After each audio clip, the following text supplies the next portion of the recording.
mo, sabi, non-bailable daw yung kaso ni Nonoy. Pero sabi naman ni Nadia, pwede naman daw gawa ng paraan, kaya lang malaking pera yung kakailanganin. Pero ang tanong, paano magkakaroon ng droga doon sa gamit niya? Bakla ang anak ko! Hindi adik! Oo nga eh. Paano nangyari yun? Hindi kaya sinatap si Nonoy?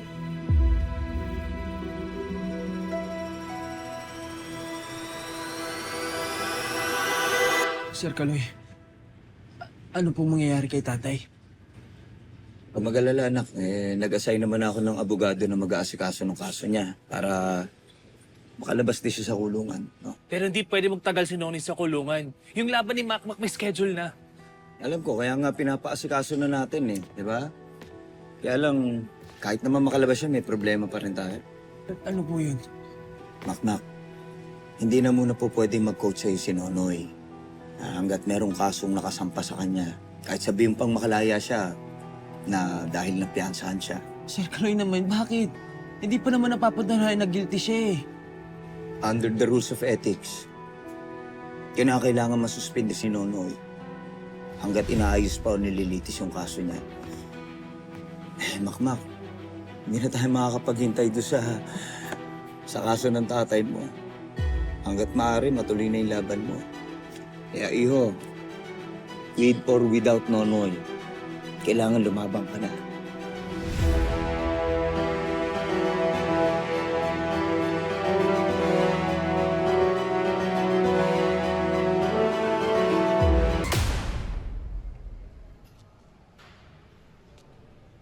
Wawa naman si Mang Nonoy. Ang iniisip ko si Makmak. Panibagong pagsubok na naman sa kanya yan. Ba't mo siya iniintindi? May mga kaibigan naman na tutulong sa kanya eh. Kung na tayo kailangan.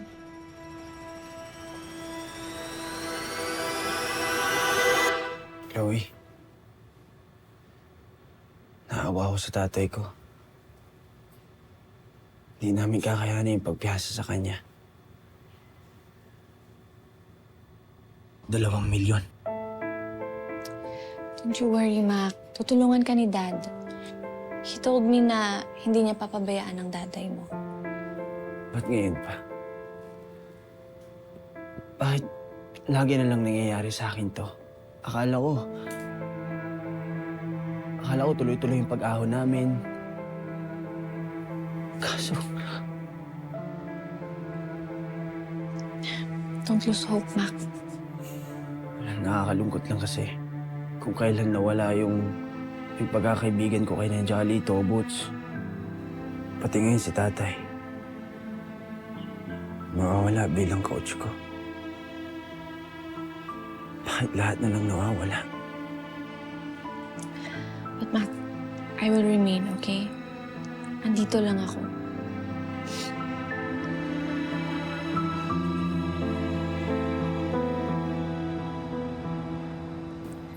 Noy, nagdala ako ng pagkain sa'yo, para kahit pa paano maging komportable ka dyan.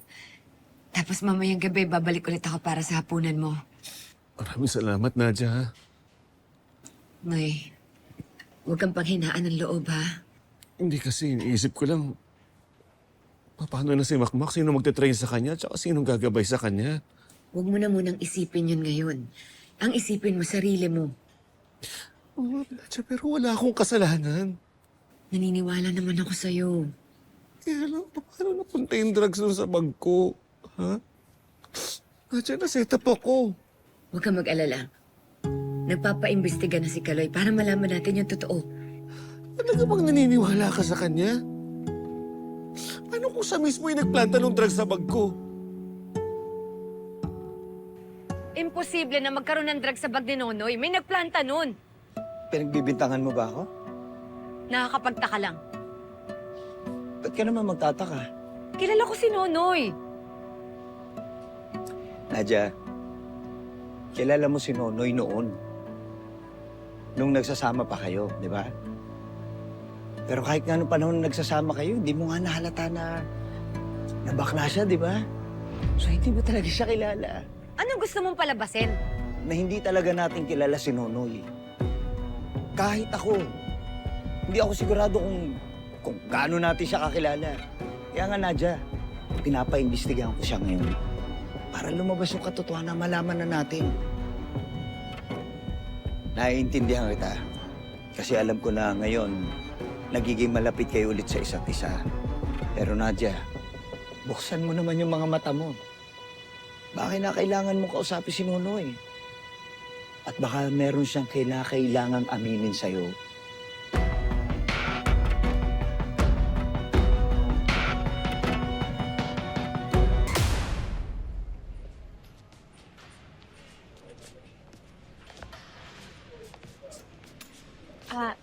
Jolly, Tobots, pwede ba tayo mag-usap? Tungkol saan? Aware naman kayo sa nangyayari kay Makmak, di ba? He needs you guys. Kayo naman talaga yung kaibigan niya eh. Please, sana magkaayos-ayos na tayo.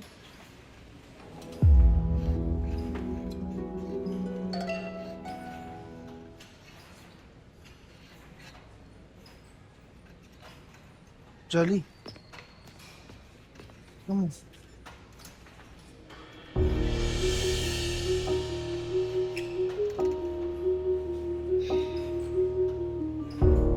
Totoo bang kailangan kami ni Makmak? O inuuto niyo lang kami para insultuhin? What? Jolly!